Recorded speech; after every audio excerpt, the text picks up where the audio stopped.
طيب، بسم الله الرحمن الرحيم. الحمد لله رب العالمين، وأفضل الصلاة وأتم التسليم على سيدنا وحبيبنا مولانا مبعوث رحمة للعالمين سيدنا محمد وعلى آله وأصحابه أجمعين. So today we're going to start with our first Usul al-Fiqh text, which is متن الورقات. متن الورقات, the text of al-Waraqat, the text of the pages or the papers. And it is named such because it is so short that it can be written down on one or two papers, depending on the size, obviously. متن الورقات was written by Imam al-Haramain al-Juwayni, who is different from his father, who was also named al-Imam al-Juwayni, but the more famous one, Imam al-Haramain al-Juwayni, is the author of al-Waraqat, which is one of the first Usul al-Fiqh texts in this style to be written. The first Usul al-Fiqh text ever written was Kitab al-Risala by al-Imam al-Shafi'i. However, if you look at it and you read it, the format and the methodology of relaying Usul al-Fiqh, relaying the concepts of Usul al-Fiqh have changed a lot between those two times. And Matn al-Waraqat in a way resembles the new method of relaying Usul al-Fiqh upon the method of the Mutakallimin. Now, a short introduction to the science and what is Usul al-Mutakallimin. Usul al-Fiqh is divided into two categories. There is the Usul of the Mutakallimin and the Usul of the Fuqaha. The Hanbali school, the Shafi'i school, and the Maliki school all teach Usul al-Fiqh according to the way of the Mutakallimin, whereas the Hanafis have a different methodology of teaching Usul al-Fiqh, which is called the methodology of the Fuqaha. What this means is that it is extremely easy and very common practice, and this class is an example, for any teacher or student from these three schools, the Shafi'iyya, the Malikiyya, and the Hanabila, to learn Usul al-Fiqh by a text written by one of those other three. So Imam al-Juwayni is a Shafi'i scholar. However, teaching it in the Maliki methodology is not only easy and normal, it is actually more common than teaching a text written by a Maliki. And those of you who did al-Bayquniyya with me, you'll remember me saying this, is that the books of Mustalah al-Hadith have been almost monopolized by the Shafi'i school, which means that even if a Hanafi teacher or a Maliki teacher wants to teach Mustalah al-Hadith, Hadith terminology, he can do it using the text written by a Shafi'i, by explaining the text according to the Shafi'i way, and then adding their own commentary regarding differences of opinion with their own school. So they would teach the Shafi'i text, which relays the Shafi'i opinion, and then they would comment on their own rulings, their own differences with those other fuqaha. So Usul al-Fiqh is very similar. The vast majority of central texts written on Usul al-Fiqh according to the way of the Mutakallimin have been written by the Shafi'is. So al-Waraqat, written by Imam al-Juwayni, who is a Shafi'i, it is most commonly taught with the commentary of al-Imam al-Khattab, who is a Maliki. So the Malikis will teach that Shafi'i text with a Maliki commentary. You go on to other levels, such as شرح تنقيح الفصول by al-Imam al-Qarafi. It's a Maliki commentary based off the Shafi'i text written by al-Imam al-Razi. You go up to the higher level, Maraqi al-Su'ud, often considered the final text studied in Maliki Usul al-Fiqh. It's a Maliki commentary on Jam' al-Jawami', which was written by al-Imam al-Subki, who is again a Shafi'i scholar. So the Shafi'is have a monopoly on writing the central texts, the main texts that the Hanabila and the Malikiyya also study. And that's why, a lot of times teaching this the first time, there's confusion regarding why you're teaching a Shafi'i text to relay in Maliki Usul al-Fiqh.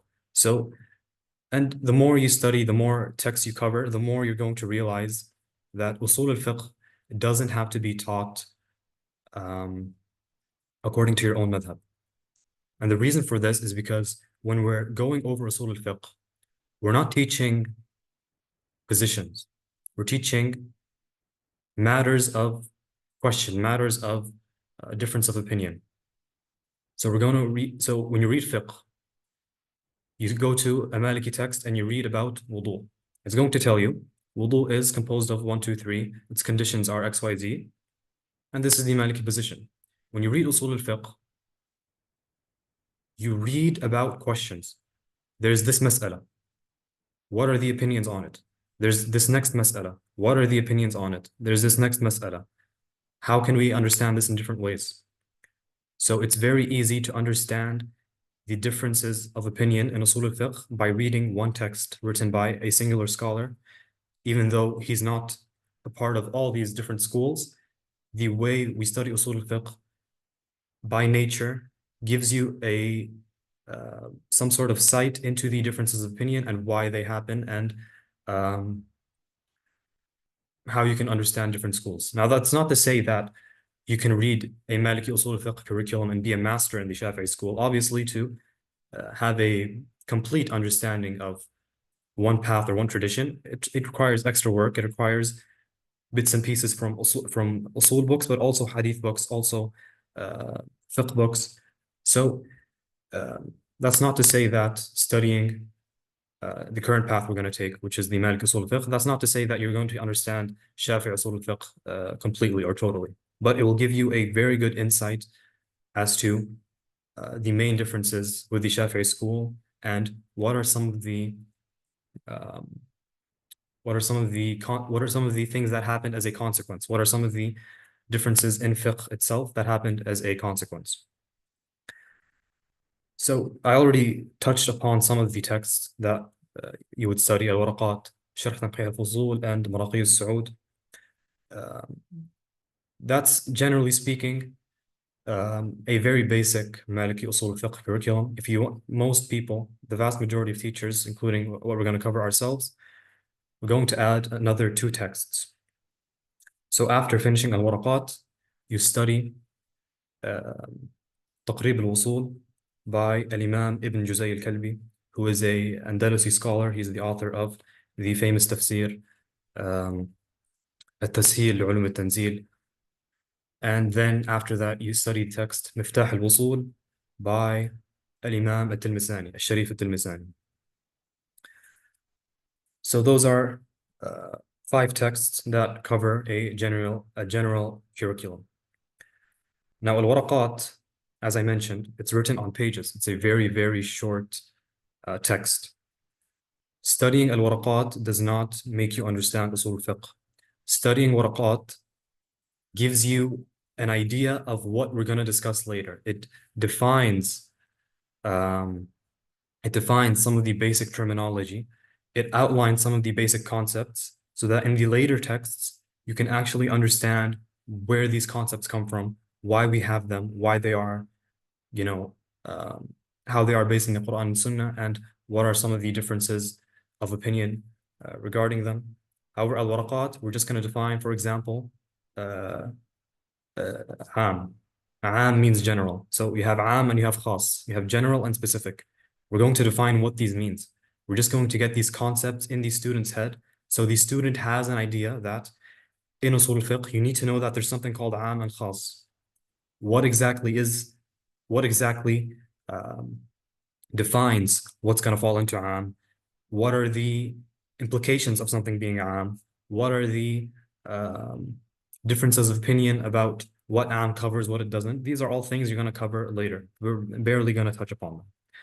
Now, I've included my own notes from some of the more advanced texts in our study of al-Waraqat, just to give a minimal amount of insight into some of these concepts we're going to cover later, due to the fact that some of these students who might be studying this text might not study the later ones with us. So it's better to have a little more knowledge than to have minimal knowledge covered by al-Waraqat. Now, to be honest, I have not looked at this English translation in depth. However, because al-Waraqat is such a common text to be studied, I have I have almost no doubt that it's going to be a good enough translation. It's very hard to get such a short text to not be translated correctly, so we'll just trust it. And if I see any mistakes or things that words that I would not prefer and I would prefer something else, I would tell you when we see them. طيب. This is where the text begins. قال المصنف رحمه الله بسم الله الرحمن الرحيم. Those of you who have studied any Usul al-Fiqh text before, someone else, or have studied any Kalam book, or have studied any Aqidah book, or have studied an intermediate Hadith book other than al-Bayquniyya, you will know that whenever an author says Bismillah ar-Rahman ar-Rahim, there's about to be 3 pages of commentary about why the author is starting Bismillah ar-Rahman ar-Rahim and why he's not starting with something else, and what is the meaning of Bismillah ar-Rahman ar-Rahim. Now this, what we're going to cover, has nothing to do with Usul al-Fiqh. And this is something that is part of learning Usul al-Fiqh upon the way of the Mutakallimin. Before delving into Usul al-Fiqh, we have to delve into many concepts relating to the Arabic language and many concepts relating to logic. And this is something that is not as commonplace in the method of the fuqaha, which is what the Hanafi study. So it's going to be a couple lessons before we actually get to the Usul al-Fiqh. And the reason for this is because for someone to be able to understand Usul al-Fiqh and to actually be successful in it, you have to understand many concepts in linguistics and logic, because Usul al-Fiqh at the end of the day is how to, extrapolate rulings from the texts. The texts are in Arabic, so you have to understand Arabic perfectly. It's not sufficient to look at a translation. You need to understand Nahw and Sarf, and you need to understand certain things such as Haqiqa and Majaz, which are not necessarily in Nahw and Sarf. Another thing is learning logic, learning how to make an argument, learning how to, bring premises and form a conclusion from it. Because you're going to be dealing with texts that might seem to be contradictory. And as part of the job of the faqih is to bring harmony between these texts. This can't be done if someone does not have a basic grasp of logic. Another part of this is not only including linguistic and rational concepts in the text of Usul al-Fiqh. Another part of this is that the commentators will go to great lengths to explain every word. So Bismillah ar-Rahman ar-Rahim, they're going to explain it in depth. Now, because we're teaching this in English, some of these concepts will have to be omitted because it carries very little value teaching it in English. So I have beside me my own commentary that I wrote on al-Waraqat. And just to give you an understanding.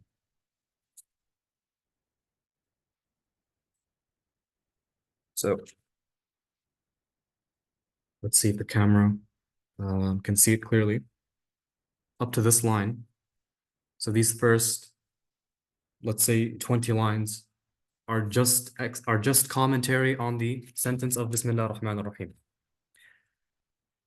Now let's look at every sentence in the text and see if we have an entire page on each couple of words. The commentary is obviously going to be extremely long. However, to get to the important topics, we're going to omit some things that have little value in the English language. Waraqat. Again, this word alone in the Arabic commentaries has maybe 2-3 pages of commentary. Usul al-Fiqh can easily have 10 pages, if not more. And we're going to get to that in a bit. But just to tell you that there will be some concepts that will be omitted. And inshallah, if everyone here masters Arabic later on, you can restudy this with the Arabic commentaries, and you'll be able to grasp all the benefit that comes from the linguistic commentary on every word, as is the case studying, Shari'i texts in general. Now, the author begins with Bismillah ar-Rahman ar-Rahim. He does this out of the out of following the ahadith of the Prophet sallallahu alaihi wasallam. كل أمر ذي بال لا يبدأ بسم الله الرحمن الرحيم فهو أبتر. Anything of importance that does not begin with Bismillah ar-Rahman ar-Rahim, it is cut off, meaning the benefit or the blessing, the barakah is cut off.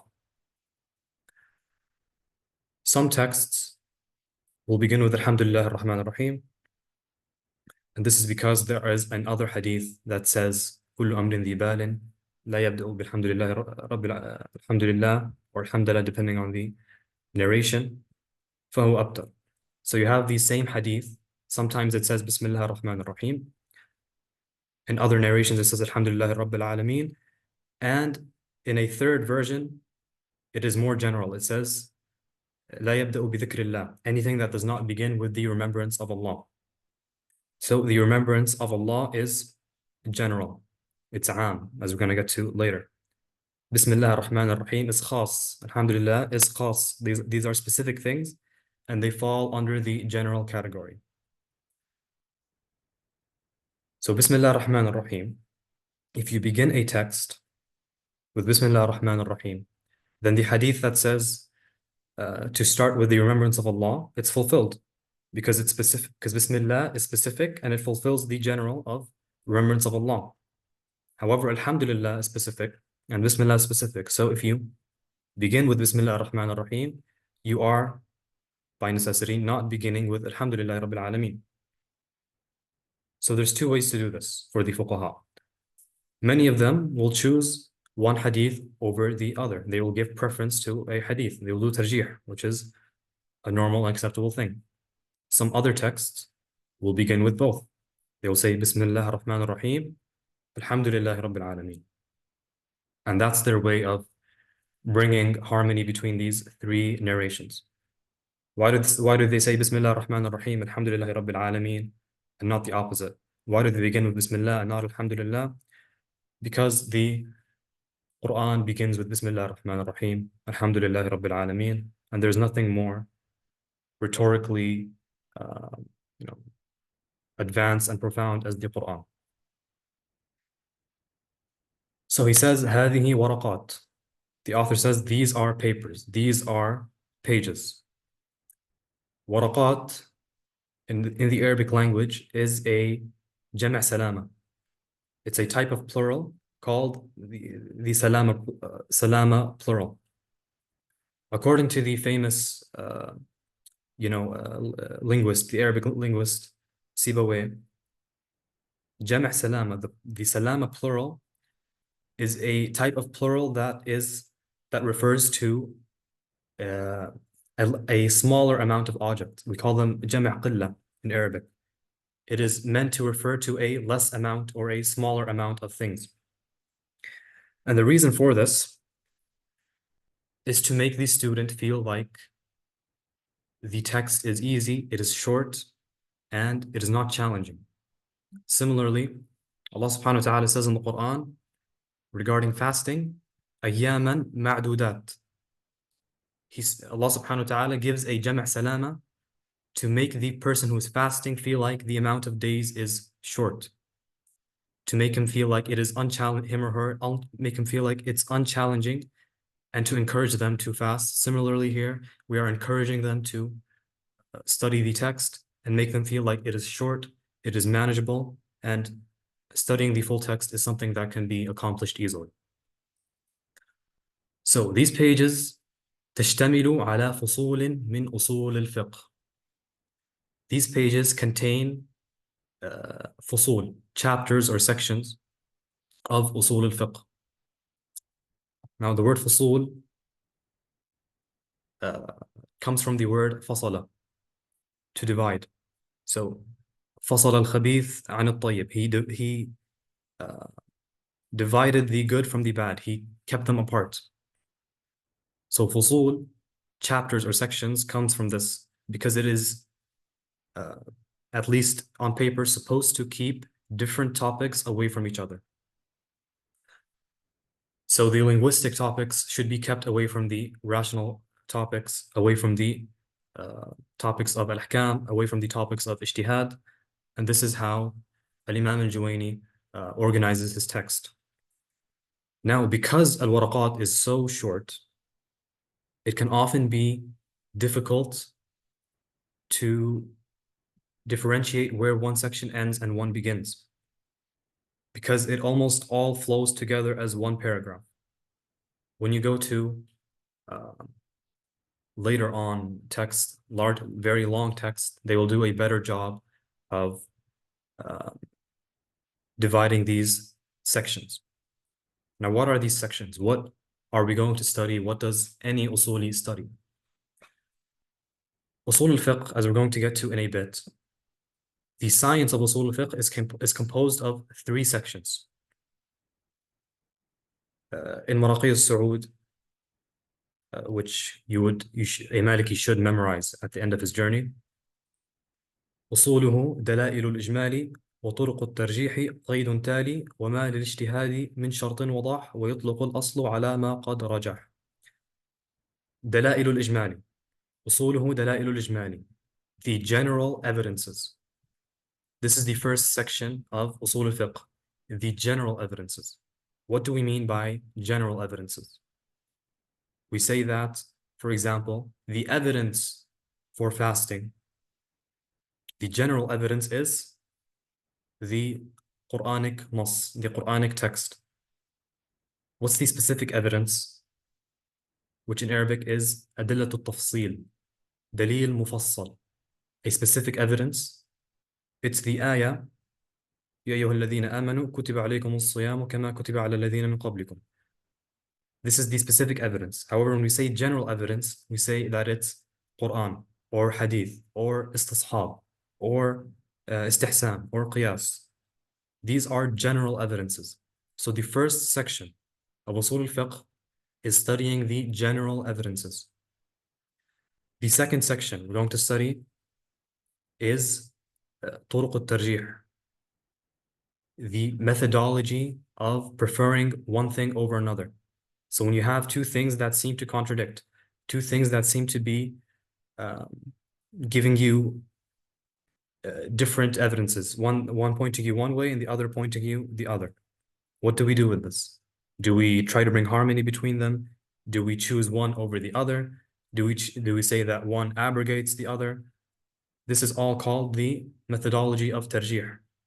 This is the second section of Usul al-Fiqh.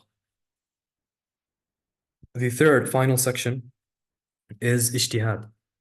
What are the conditions of ijtihad? What are the different levels of a mujtahid? What does the layman have to do when seeking a ruling, and what does the mufti have to do when giving the ruling? This is all in the last section, which is al-ijtihad. So these are three. However, as we touched upon earlier, most books have five. So the books of Usul al-Fiqh have five sections, but the science of Usul al-Fiqh has three.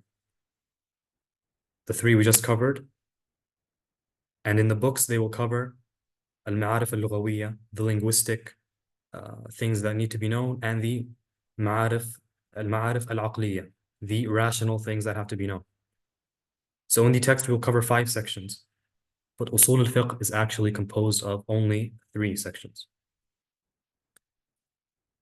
And sometimes in some texts, they will say al-ma'arif al-lughawiyya and al-ma'arif al-aqliyya. The rational and linguistic concepts are one section, and we call them mabadi' or introduction or primers, something that is collectively supposed to give you entrance to the field.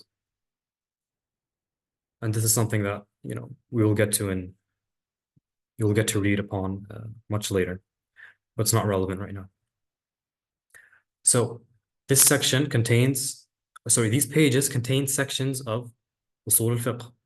So he's telling us that this text is going to be divided into sections. And he says, وَذَلِكَ مُؤَلَّفٌ مِّن جُزْئَيْنِ مُفْرَدَيْنِ وَذَلِكَ.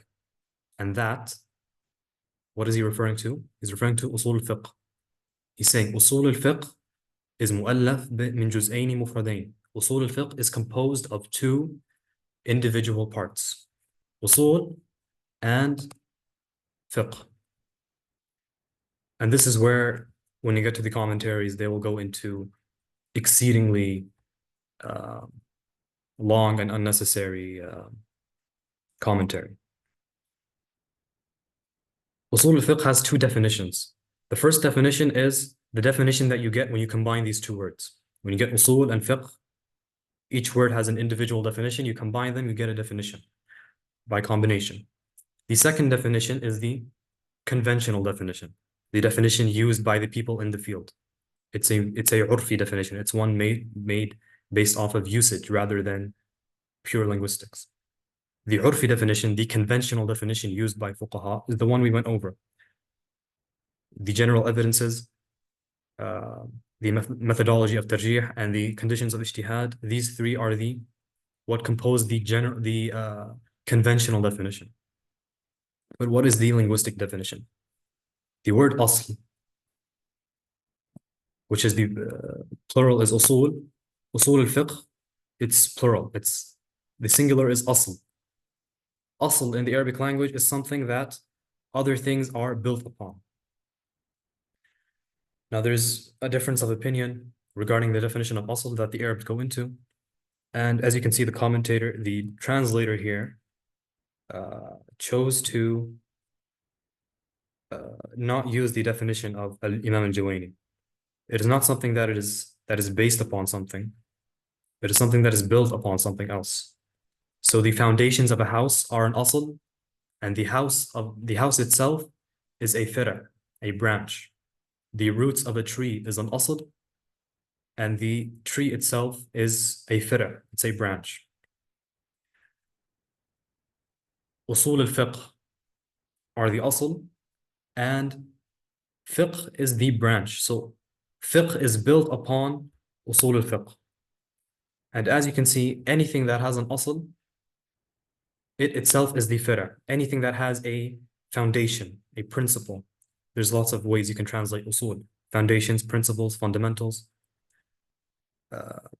Anything that has an asl has a fira. And that's why in Arabic sometimes we call the science of fiqh the science of furu', the science of branches. So when someone tells you, I am Maliki in usul and furu', that means I follow the Maliki usul fiqh and usul al-din, and I follow the Maliki furu', which means I follow Maliki fiqh. If someone tells you he's Shafi'i in furu' but Hanbali in usul, that means he follows, the Hanbali aqidah but Shafi'i fiqh. So fira', branch, so we call it in Arabic the science of branches. The science of fiqh is called the science of branches because the science of usul al-fiqh is the foundation which fiqh is built upon. And finally, for this lesson, والفقه معرفة الأحكام الشرعية التي طريقها الاجتهاد. Fiqh is knowing the shari rulings which come from the path of ijtihad, which come from the way of ijtihad. So, why do we define it this way? First of all, al-ahkam al-shar'iyya, shari rulings, legal rulings, are different from rational rulings, such as the whole is composed of smaller parts. And it is different from conventional rulings, what we call in Arabic ahkam adiyya or ahkam urfiyya, such as if you take Panadol, your head is going to stop hurting. Or if you burn something, it's going to keep burning until you put out the fire. These are conventional rulings. Rational rulings are things that are purely in the brain and don't require you to watch them. So for me to know that two halves equal a whole, I don't need to see that to know it. I can figure that out in my head. A conventional ruling is something that is what English people would call based on science, based off of empiricism, based off observation. So knowing that if I drop something, it's going to fall. A blind person who's never seen something fall, he might not necessarily know that. We know that because we see stuff fall when we drop it. And so we can, in our brains, put together this ruling based off observation. a rational ruling requires no observation to know, such as the examples that I already gave, and other things such as uh, every creation requires a creator. And that's why when you read books of Kalam, books of Aqidah, they go in depth regarding the three different rulings. So rational, conventional, and the one we're concerned with is legal rulings. Now, ijtihad. Why did he include ijtihad in the definition? Because something that is not known by ijtihad is not supposed to be included in the definition of fiqh. So, for example, um, there's 5 mandatory prayers. Actually, let's not use that definition. Let's say that dhuhr is mandatory. To pray dhuhr is wajib. This is not part of fiqh because this is not known by ijtihad. This does not require reasoning. This is something that is known by necessity. Anyone who is Muslim needs to know this, and anyone who does not know this can be considered not a Muslim because this is something known by necessity. Zina being haram. This is not part of fiqh because this is not known by ijtihad. This is known by necessity. So fiqh is knowing the things that are not known by necessity, but require reasoning, require ijtihad into the text, into qiyas and such to be known. Now, if you read some of the Arabic commentaries, they will say that knowledge should not be included. So fiqh is knowing. We said fiqh is knowing these things. A lot of scholars disagree with this, and they tell you that because fiqh is not known by necessity, because fiqh requires ijtihad, you cannot truly know it. You can just have dhann. You can have a good opinion that this is the ruling. Because nobody in fiqh, whether you're Imam Shafi'i or Abu Hanifa, you don't look into a ruling and say, I know I am correct for certain. So they don't know the rulings.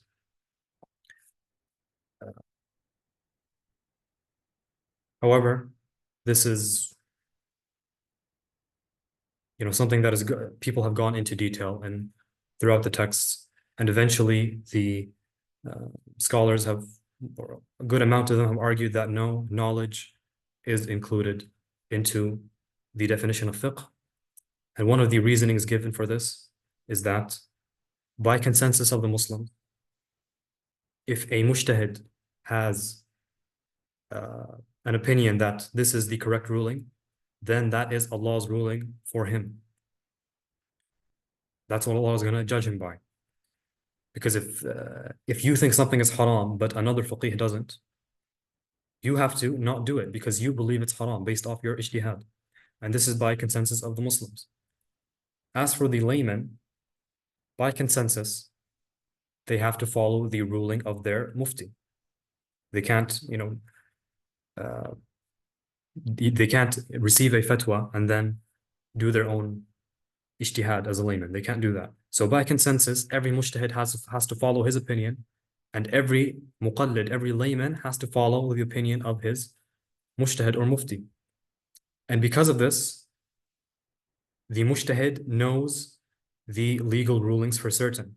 Not because he knows what Allah subhanahu wa ta'ala intended by the rulings, but because he knows that Allah subhanahu wa ta'ala's ruling for him is what he reaches as a mujtahid. Allah is going to judge him by what he reaches. And that's why, in the end, many of the scholars chose to leave the word ma'rifah, they chose to leave the word knowledge in fiqh. So we have less than 1 minute before the Zoom ends, unfortunately. So we're going to have to end it here. وصلى الله على سيدنا محمد وعلى آله وأصحابه أجمعين.